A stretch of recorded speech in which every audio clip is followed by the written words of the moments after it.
Okay, welcome back to Physical Geology. Today we're going to be talking about relative and absolute dating. So basically we're going to be talking about how do earth scientists, right? How do geologists date rocks? How do they assign a number to things? And how are they able to unravel and interpret landscapes that existed hundreds of millions of years ago? So you can find the slides here, relative dating.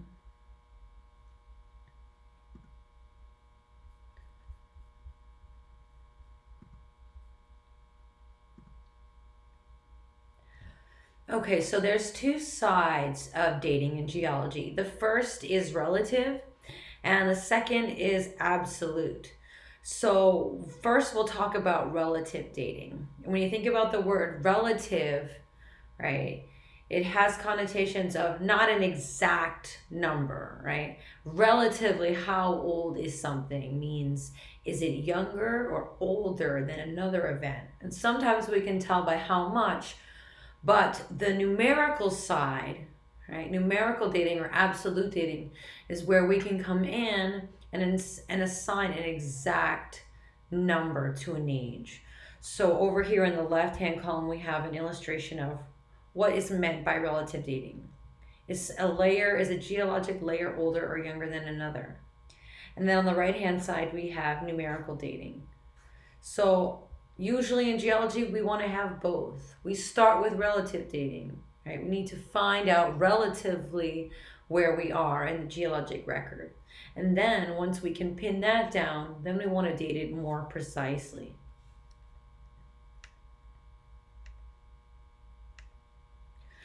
Okay, so how we break up Earth's time. We know that Earth is 4.6 billion years old, right? This number here says 4,600 million years old. So these boundary dates here, MA, that means million years ago. So this number here would be 542 million years ago. So since Earth was born, geologists have a systematic way of grouping different time periods using something known as the geologic time scale. Right? So this is going to be your reference time scale for any time I refer to a period in Earth's history. You can reference this time scale. And it's divided up as such. The largest sections are called eons. Right, so here we have the Phanerozoic eon, or the eon of visible life on the planet. Eons are then divided into eras, right? That's the second largest division. So for eras here we can see we have Paleozoic, Mesozoic, and Cenozoic.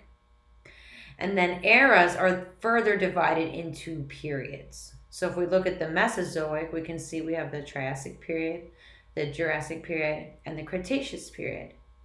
At the end of the Cretaceous period, this black line here, around 66 million years ago, that's when we know the dinosaurs went extinct.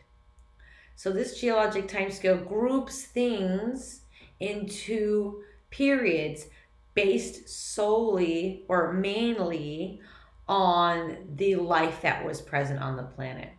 And before life was visible, right, before life was, a force on this planet, the record is pretty sparse. It's hard for us to date things relatively as you get into older rocks because there's no fossils there to indicate changes.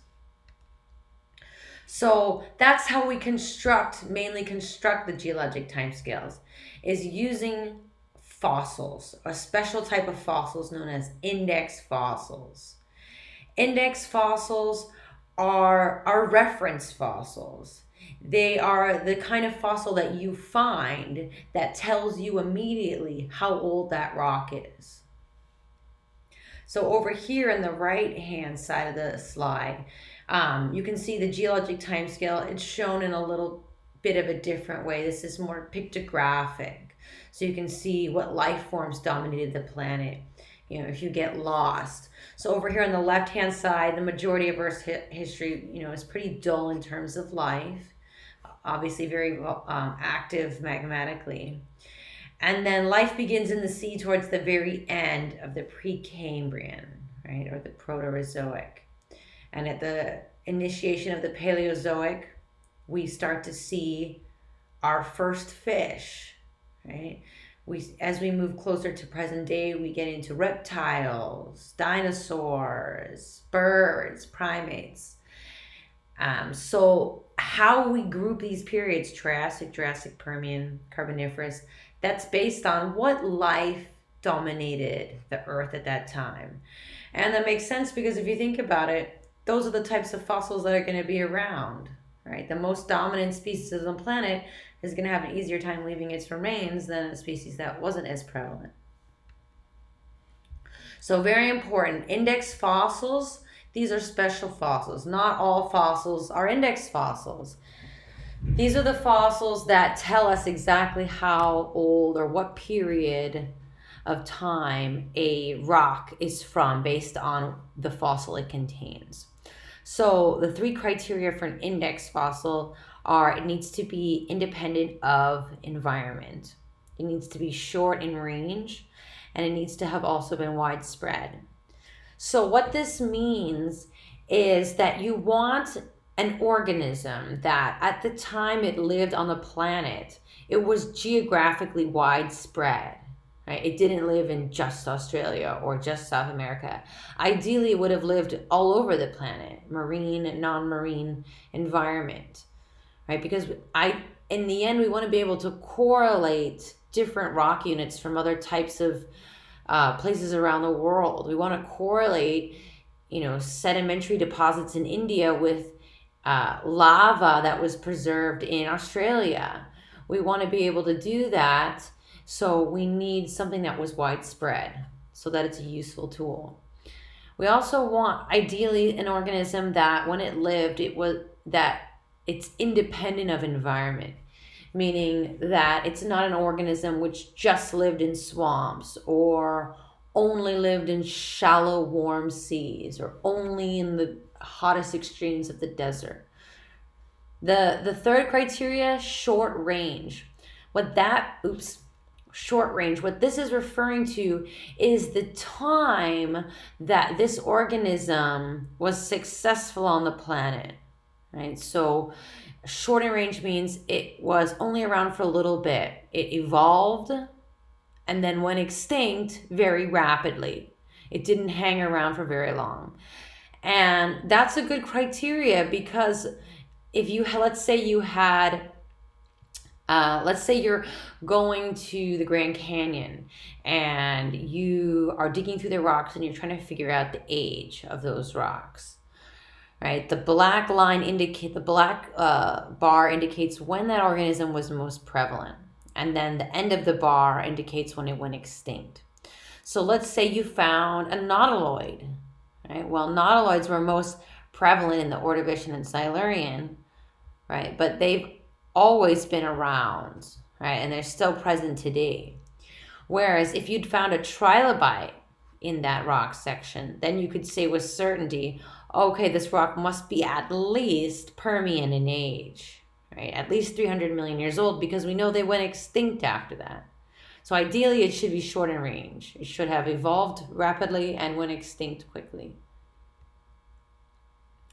So once we do that, once we have our fossils, we can narrow down a range. We can say, okay, we found this trilobite.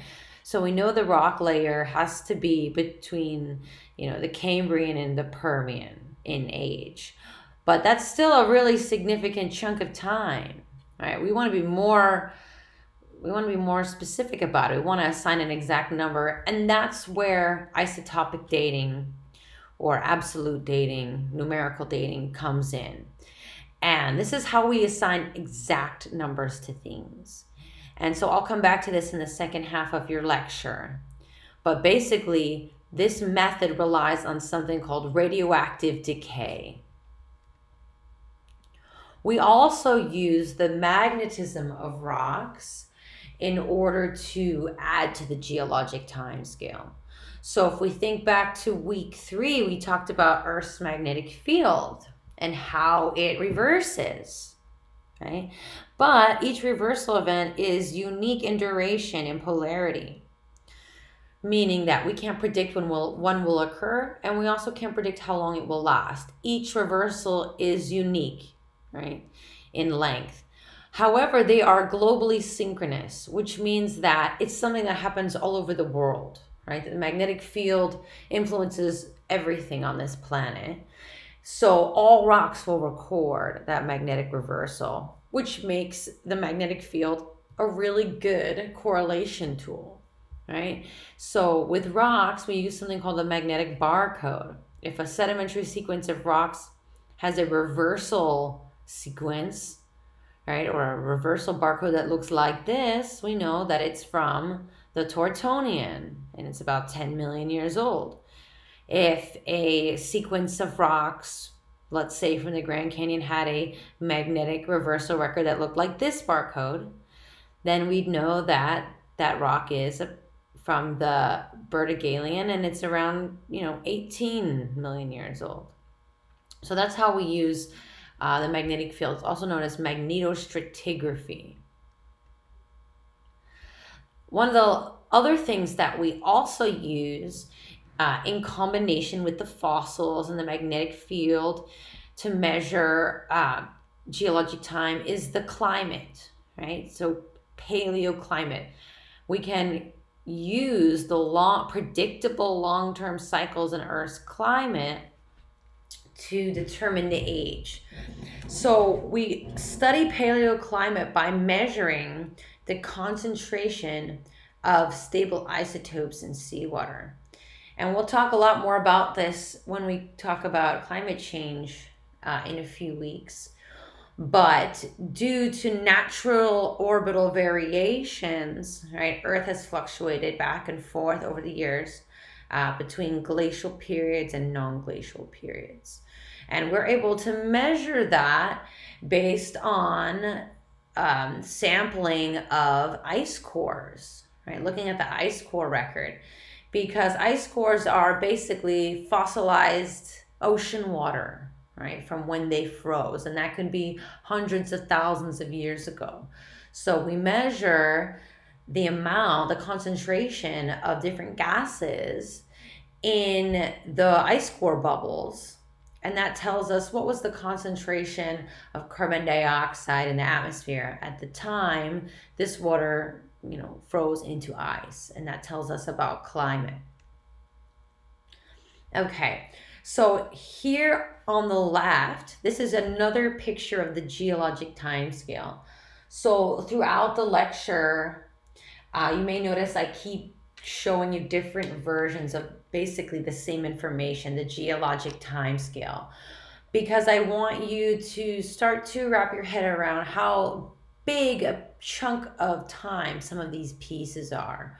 So macroscopic life didn't get started till about here, right? What is that, like 10 o'clock, 10:30? Whereas the majority of Earth's history is called the Precambrian, and that lasted from 4.6 billion to 541 million years ago.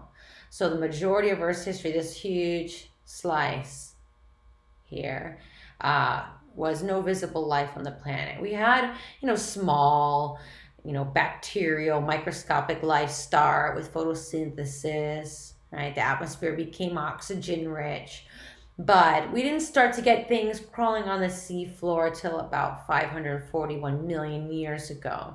And that's when we had something called the Cambrian explosion. The Cambrian period is the first time we're starting to see large animal parts that are preserved in the fossil record. You can see the first vertebrate land animals came about 380 million years ago. Then you got the dinosaurs over here. And then look, there's us people 2 million years ago, the first hominins.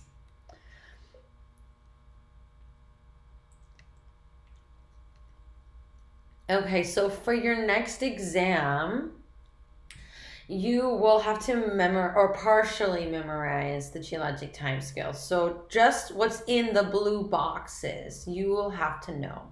So on the test, this will be blank, the blue boxes will be blank.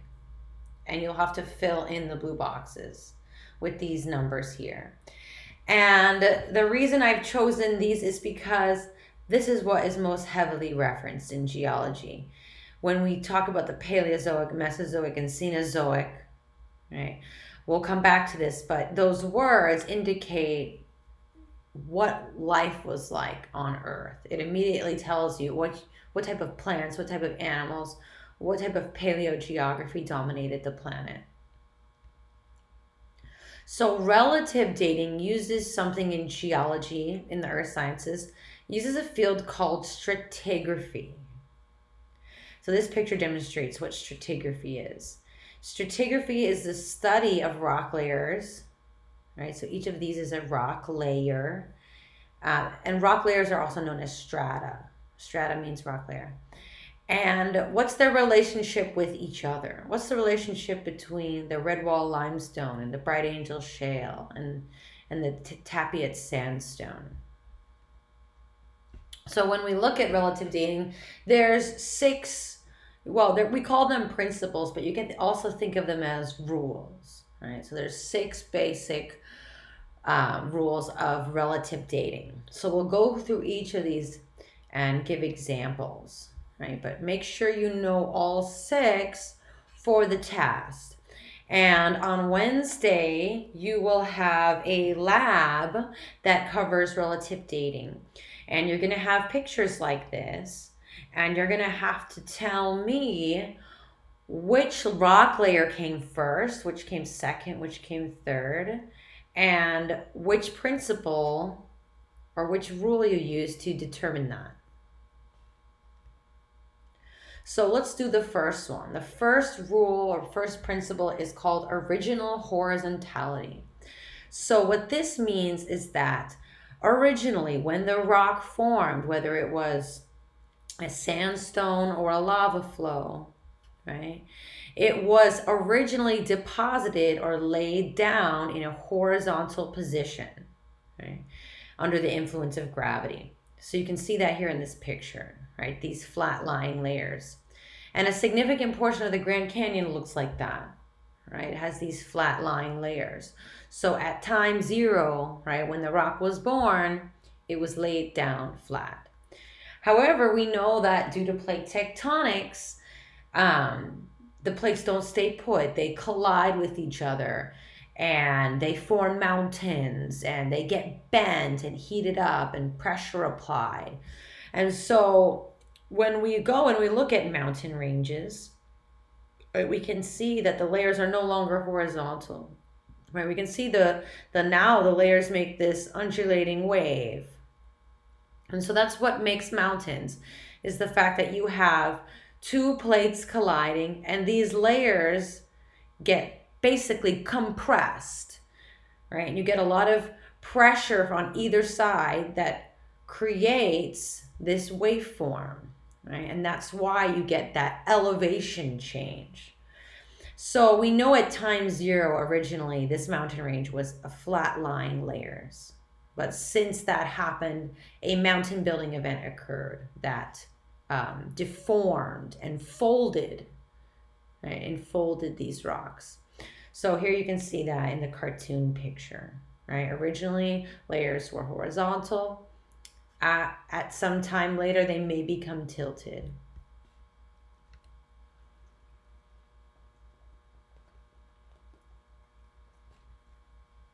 The second principle is called the principle of superposition. So when we look at an undeformed sequence of sedimentary rocks, so nothing that's been folded, right? Each bed is older than the one above and younger than the one below.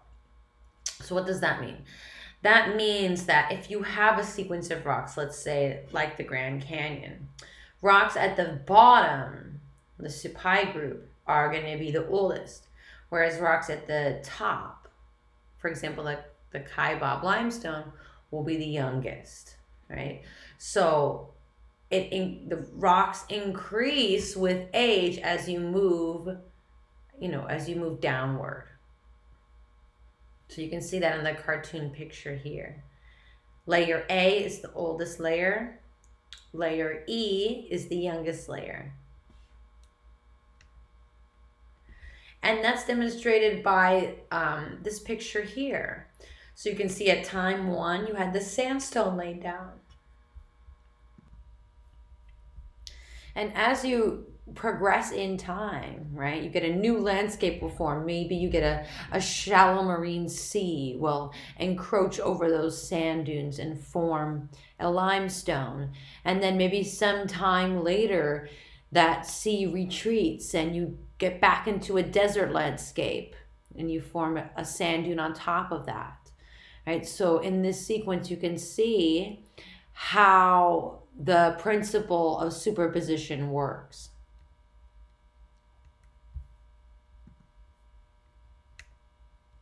The third principle is called the principle of faunal succession. So basically, this is the principle that involves fossils. And it's pretty straightforward, actually. Basically, it just says that assemblages of fossils that are contained in strata or rock layers are unique to the time they lived and can be used to correlate rocks of the same age across a wide geographic distribution. Evolution has produced a succession of life whose fossils are unique to the units of the geologic timescale. So remember when we talked about index fossils, right? So this principle involves those index fossils. So here we have a trilobite fossil. It's the oldest type, right? We know that it went extinct at the end of the Permian. And then up here, right, we have a bivalve, right? This shell here, which is the youngest. So basically, each index fossil in the geologic time scale represents a specific age, right? That's why it's an index. And the principle of faunal succession, basically all it says is that if you find an old fossil, that means that that layer is older than another layer that has a younger fossil. So a lot of these principles are sort of common sense. It's just applying it to a geologic sequence using the geologic time scale. So what are fossils? We can talk a little bit about this because it's important to understand the process. So fossils are the remains, right? The remains of ancient organisms. And, there are many different types of fossilization. It's not all just T-Rex heads, right? So one type of fossil you can also get, for example, are casts, right? So on the top, you can see you have natural casts of shell invertebrates. The middle, we have an impression, right? So this isn't the remains of an organism, but rather the impression of the remains of an organism here. So we can see that from this fish. And then the bottom, this is something called a trace fossil. It's a dinosaur footprint. Right, so this is in a limestone in Arizona. So you can go there and see that. Pretty cool. But it's not, exactly the remains. It's sort of a trace of the remains. So fossils come in all different, shapes and sizes. So when we look at that process, right, how does that work? So we'll use the dinosaur because that's everyone's favorite, right? So here's a dinosaur. He leaves his footprints in the mud, and then, he collapses and dies because he got hit by an asteroid. And then his flesh rots away, right? The organic stuff, it doesn't stick around, it rots away. But the hard stuff remains, right? Those hard parts remain. And sometimes they can be buried favorably in a way that will preserve them. So, for example, in this picture here, you get the water level rises. And so you get the mud and the clay and the sediment that buries it, right? Buries the bones and the footprints. And as we saw with the principle of superposition over time, right, sediments accumulate upward, right, and on top of each other. And so here we have a thick sequence of sediments accumulating over the bones. And so gradually you have a lot of compression going on. And from that load, right, from that heavy load of sediment, the bones become fossilized over time. And so that bed now contains those dinosaur bones. But, if we follow the time arrow here, hundreds of millions of years later, right, we could get maybe a new type of landscape. Maybe the tectonic plate moved further south where it got windier. And so you had a lot of wind erosion that took away and exposed this older layer, right? Similar to the Grand Canyon is basically a piece of geologic section that's now exposed because it was eroded by the Colorado River. So now you can see the geologist here comes along and you can see, wow, I've the find of the century, right? He's unearthed this amazing dinosaur fossil. So here that's demonstrated, right? The principle of faunal succession. Rock units can be correlated across basins, or even continents based on overlapping fossils. And remember, think back to Pangea with the first guy, Alfred Wegener. He noticed that the continents fit together like a puzzle piece. And then years later, people started to notice fossils, right, of the same age separated by an ocean, right? So they use this correlation to figure out, hey, these continents were actually once together.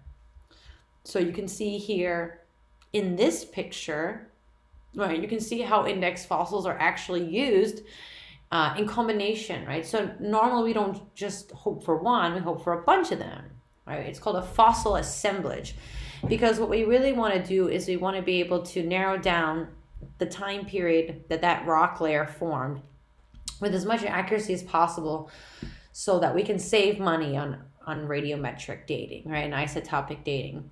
So we get an assemblage of fossils, right, and we look at it this way. Okay, we know this fossil A existed for this long, this fossil B existed for this long, C, right, and so on and so forth. And the fact that you found them all together in the same bed means that you have to be looking at a period of time that they all coexisted. So that really helps you narrow down, as you can see here, the time period that this rock layer represents. The fourth principle of relative dating is the principle of cross-cutting relationships. This principle states that the geologic feature, i.e. faults or intrusion, which cuts another, is going to be the younger of the two features. So when we look over here, right? Actually, no, let's look at this really simple diagram here. So you have layer 1, 2, 3, 4, and 5. Right? We know that the order of things here, right, we can use a couple principles, right? So the first is principle of superposition, right? We know that each of these layers was laid down one after another. But we also have the principle of cross-cutting relationships, which says that anything like a fault or a magma intrusion called a dike, anything that cross-cuts another layer, right, is going to be younger than that layer, because if you think about it, right, it's sort of common sense for geology again, right? These three layers had to have been here for this layer to have intruded through to begin with, right? But notice that this stops, layer 4 stops at layer 5. It does not intrude through, which means that 5 is the youngest. 5 came along already after 4 had intruded 1, 2, and 3 and deposited on top of that. So you'll see there's a lot of exercises like this in your lab on Wednesday where you're labeling the order of events. You get to play a little bit of detective. So if you look over here in a little more complicated picture, you can see that we have fault A, right? So fault A has cut through these layers here, but stops at this gray layer. So we know that fault A is at least as older than this layer here. However, dike A, right? Remember a dike, it's like an igneous intrusion. It's like a lava tube, basically. It's the plumbing system. And so if we get this little magma tube, this dike, Cross-cutting these layers, we know that it has to be younger than everything it crosses. So look, it crosses every layer here. So that means that this dike has to be the youngest in this whole sequence of events. Now, if we look over on this side, we can see we've got this fault here, fault B, okay? And we have dike B, okay? So which one is older, fault B or dike B? What do you guys think? So if we look here, we can see that dike B is actually crossing fault B, which means that dike B came after fault B, making dike B younger and fault B older.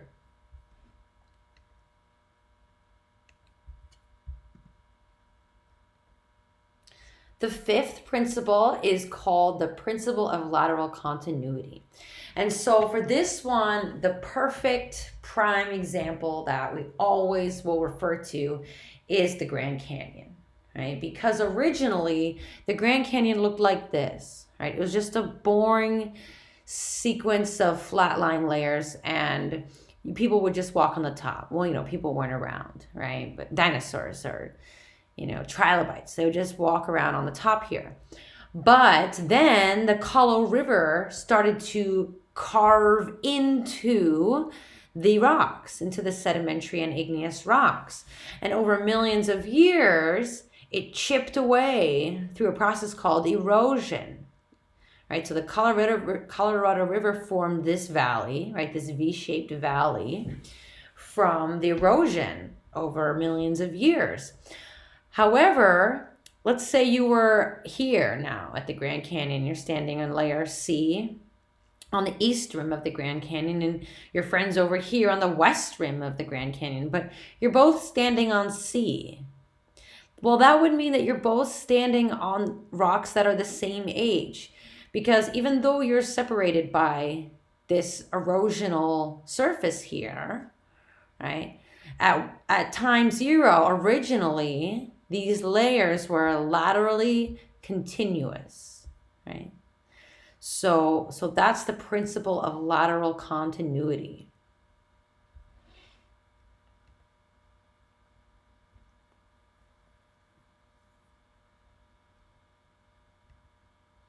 The last principle of relative dating is called the principle of inclusions. And what this principle says is that if inclusions or sedimentary clasts are found in a rock formation, then the inclusions must be older than the formation that contains them. So let's look at this picture here. What does that mean? Okay, so we have a sandstone with some inclusions of schist in it, and we have some granite with inclusions of both sandstone and schist in it. So sandstone is a sedimentary rock, schist is metamorphic, and granite is igneous. So when we look at the principle of inclusions, we know that these pieces of schist, in order for them to have been incorporated into the sandstone when it was forming, that means that they had to have been there beforehand, right? So we know that inclusions are always older than the unit, right, that they encompass. So here the schist pieces in the sandstone are older than that sandstone. If we look over here in the granite has both a sandstone inclusion and a schist inclusion. So we know that the granite here, right, has to be the youngest because it encompasses both. So both these units had to be around in order to be encompassed when the granite was forming.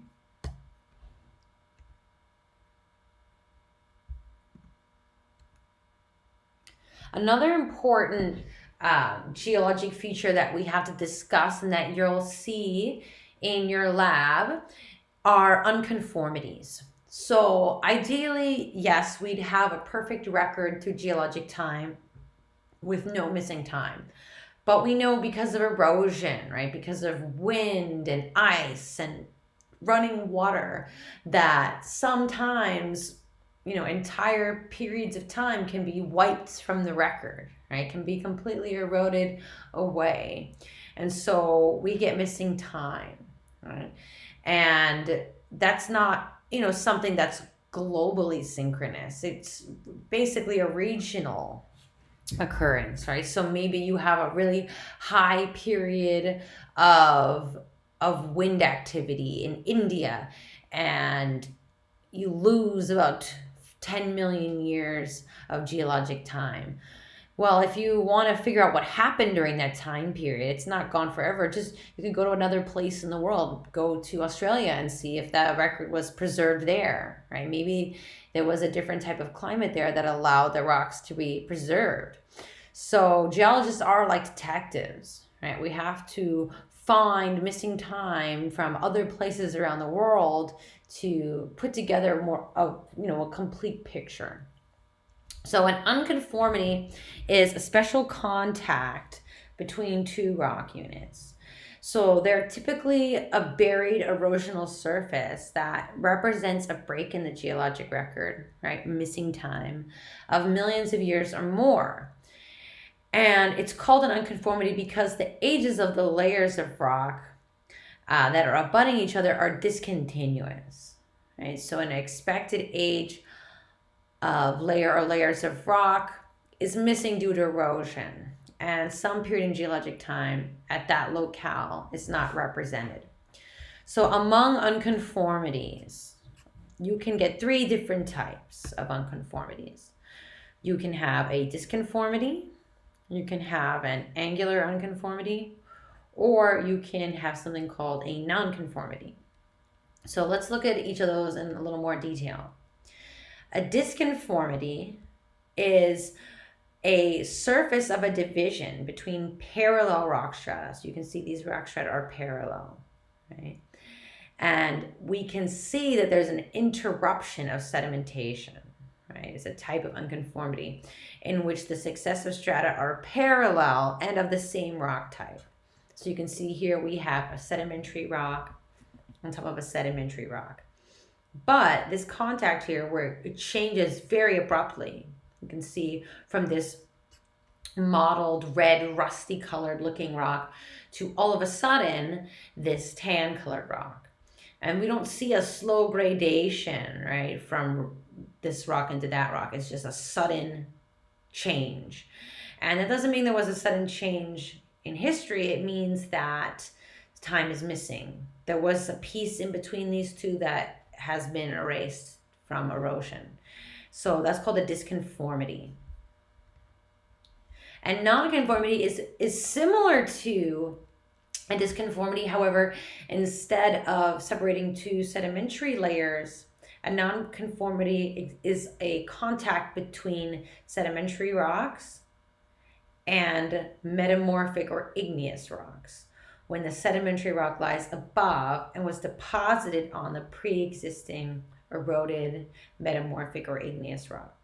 So one of the most famous nonconformities is in the Grand Canyon, right? So this section here, the first half, these are all sedimentary rocks laid down flat from things like sand dunes, and you also have limestone from shallow marine environments.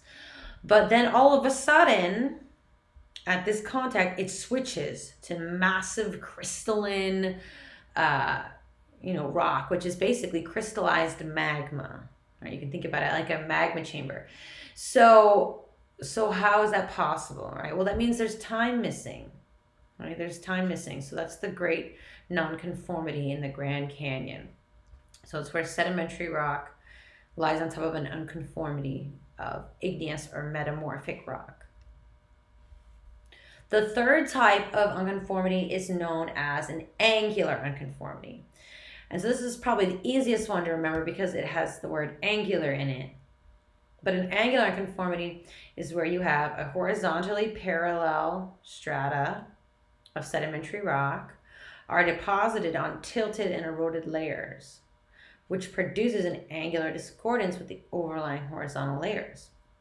So here you can see is a very famous angular conformity in Portugal. Right here you have this nice folded rock. Maybe it was from a mountain building event. but then it gets cut off, right? So here you have this erosional surface, and on top, flat-lying rock. So you know what, this yellow layer here that separates the two, there's a lot of time missing, right? There's a lot of time missing here. So that's known as an angular unconformity. Okay, so now we can move on to the other side of dating rocks, which is the absolute or radiometric dating. So now we're going to look at this side. How do we get a numerical age, an exact numerical age to a sedimentary or igneous sequence? And we talked a little bit about this in the first week. I showed you guys that clip, right? How to date a rock with Dwayne "The Rock" Johnson. So we're going to talk about that in more detail now. So what is radiometric dating? Radiometric dating is a method of geologic dating that determines a numerical age for a rock through the measure of the relative proportions of specific radioactive isotopes that are present in the sample. So we'll come back to what radioactive isotopes are in the next slide here. But let's just look at how this is accomplished, right? So we can see we have a stratigraphic section. Maybe this is a piece of the Grand Canyon. And in it, we have some sandstone layers, some mudstone layers. And if we're lucky, we have some fossils. So here, that's the biostratigraphy. That means fossils. So you can see here we have baculites, Eliassi zone, right? We have a baculites compressus zone here. So we have all these fossils. And so the geologists used the index fossil to figure out relatively how old the layer was. And then once they figured out, okay, we need to really be looking in these two layers, right, for the age that we're interested in. Then they hope to find a volcanic ash, right? Because volcanic ash contains these radioactive isotopes that we can use in the lab with a mass spectrometer to assign an age to the rock. So sedimentary rocks, these are good for fossil preservation. They're bad for radiometric dating. Igneous rocks, right, rocks that come out of volcanoes, these aren't good for fossil preservation, but they're really good for radiometric dating or absolute dating. So scientists use fossils to bracket certain age zones, right, in a sedimentary sequence, and then they further refine and zoom in on that age more specifically using the igneous rocks such as volcanic ash beds for radiometric dating. So you can see here they've got these different ages, 72.5 plus or minus 0.2 million years. So we'll come back to these systems here, the uranium, lead, potassium, argon, rubidium, strontium. Those are the isotopes. So let's talk about what are radioactive isotopes and how do we use them to date a rock. So just a little bit of background, right? Just so we are all on the same page, right? Here's our little bit of Atomic Physics 101.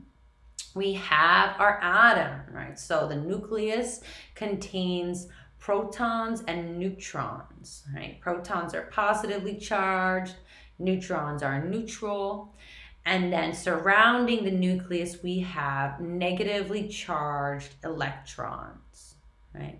So that's the picture of the atom that you've probably seen before, but we're going to need to refer back to it when we look at this thing called radioactivity. So here we can see we have the periodic table of elements. So these are all the known elements that we have in our universe. We'll probably discover more, but you can see each element is given a specific atomic number, right? So that refers to how many protons does it have. That's the atomic number. So nitrogen has 7 protons. And its atomic weight, this is a measure of the protons and the neutrons combined. So by that, we can see, okay, 14 minus 7 is 7. So that means that nitrogen has 7 protons and 7 neutrons. So it's considered to be stable. Right, so here we can see carbon, another example. Right, here's the 6, so carbon has 6 protons. 12 is the weight, so we know that this carbon has 6 protons and 6 neutrons. So you can see that demonstrated in the picture here. Right, 6 protons and 6 neutrons.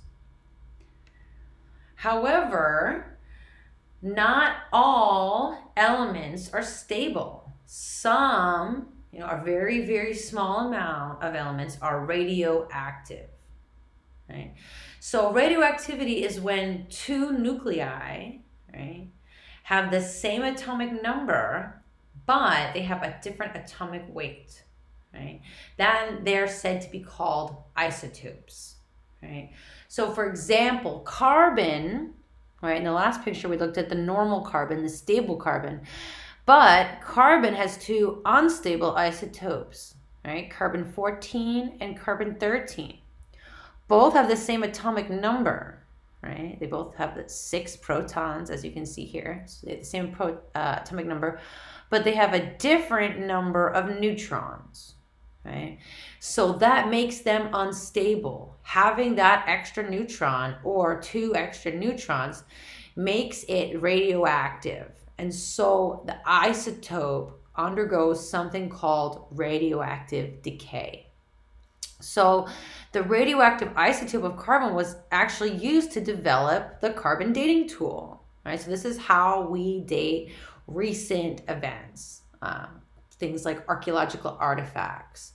So now let's look over here at the atomic picture. Here we have the stable carbon atom, right? So most carbon atoms in the world are stable carbon-12.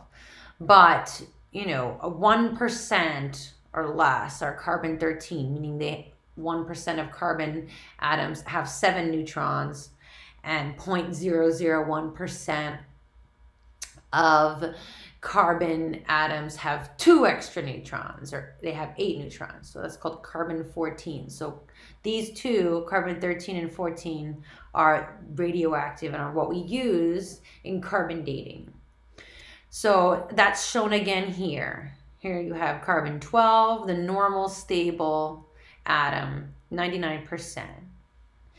But then over here we have the 1% of carbon atoms that are this radioactive carbon-13. And then carbon-14 is only 1 in a trillion carbon atoms, right? So the radioactive half-life is about 5,730 years. So we're going to come back to this half-life word, because this is how we determine the age, is from something called the radioactive half-life.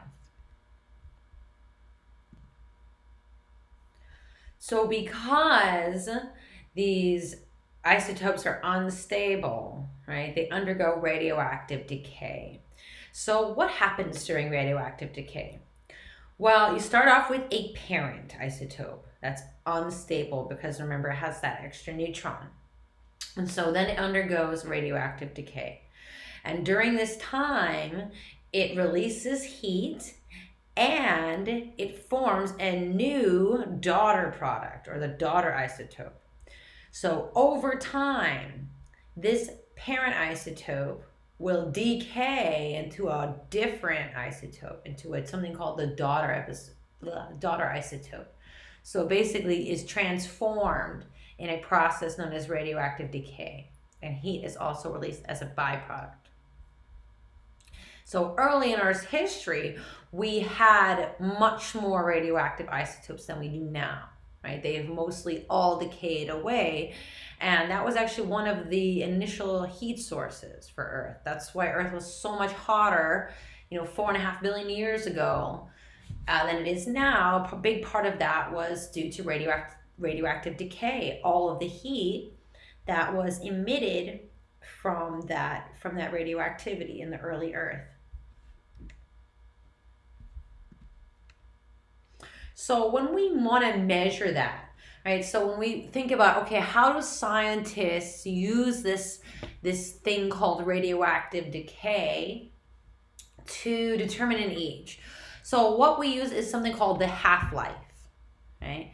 So that is a term to describe the time it takes for half of the parent isotope to decay, right, or transform into the daughter isotope.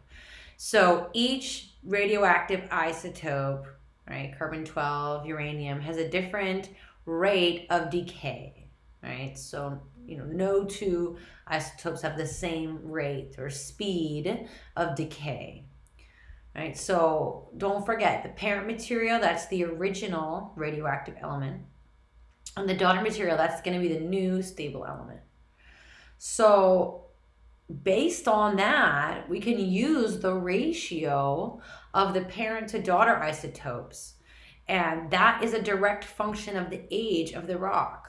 So all we need to know is the half-life. What's the time it takes for half of the uranium to decay to lead, right? So here in this example, I'm showing the uranium-lead system.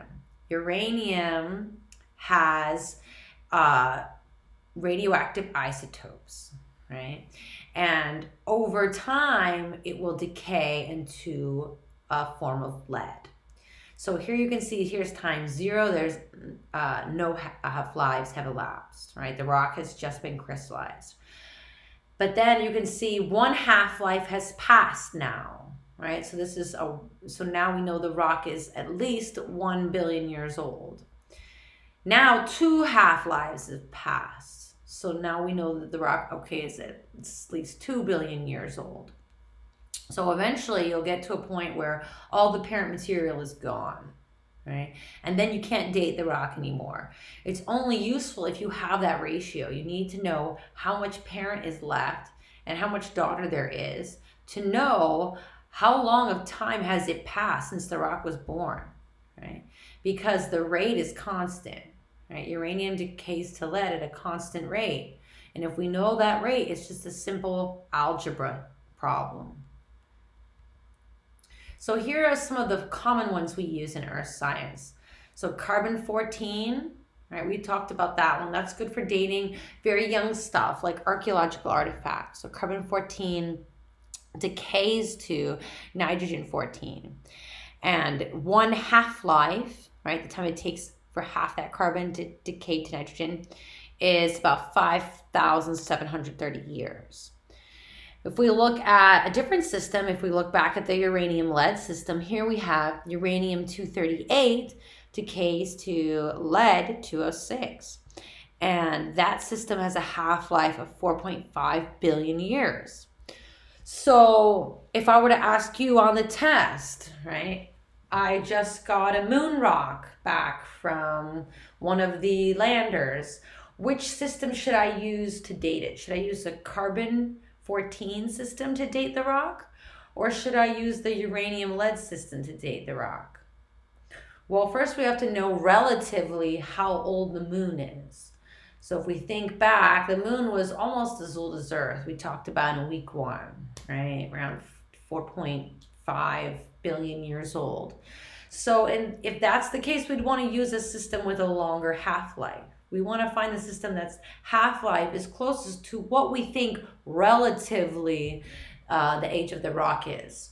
So that's why it's really important to use relative dating first, right? We need to narrow down the age of the rock enough to know which type of radioactive system we should use, what we should be measuring and targeting.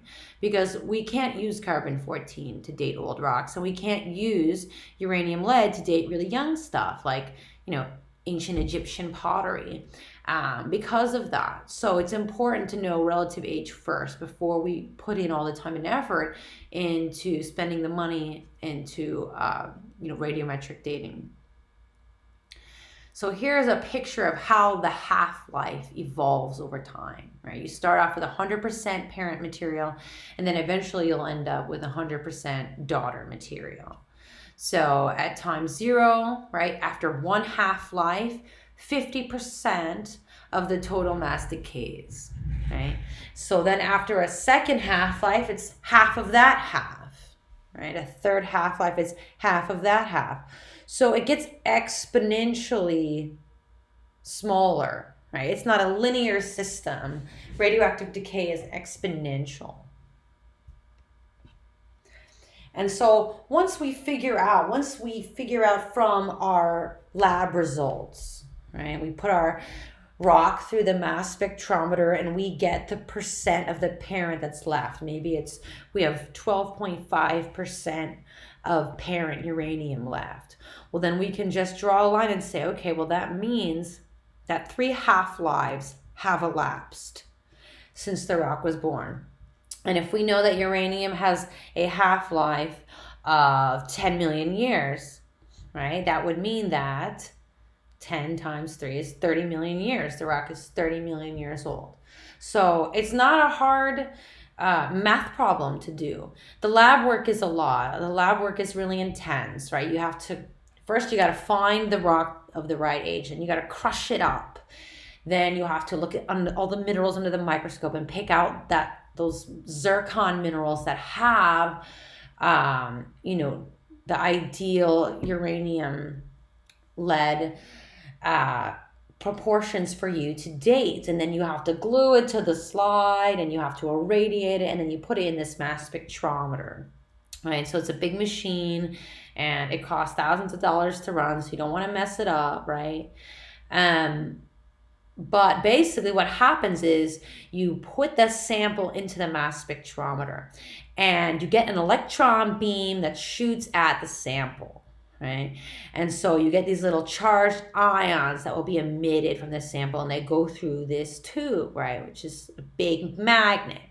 And depending on, the number of electrons that atom has, it will be more or less attracted to the magnet, right? So ions that are too light, they bend too much, or ions that are too heavy, they bend too little.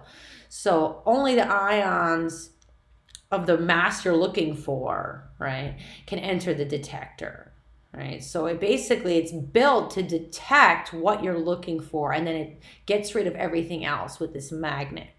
And then it pops up on the screen as this little maximum, right? It says, okay, you have this amount of lead in the sample. And so you can take that percentage of daughter and calculate using that curve in a math equation, the age of the rock. So it's a very expensive process. That's why we need relative dating. We need to have a method like fossils to give us relatively where we are, right? Otherwise, we could never date the whole world using absolute radiometric dating, right? It would take an eternity. So that's why fossils are really important. That's our starting point, and it really helps us narrow down to where we want to go in terms of geologic time. Okay, so that was your geologic relative and absolute dating lecture. You will have a homework assignment quiz due on Sunday that covers both this lecture, and also Wednesday you will have a lecture video that will discuss the geologic evolution of North America. So you'll have to do both lectures to complete the homework assignment due on Sunday by midnight. And you also have a lab, which I will post on Wednesday. And you'll have a week to complete that lab. And the lab will be what we've just covered right now. We'll be using the principles of relative dating to determine the ages of different geologic units. Okay, take care. Be safe. See you next time.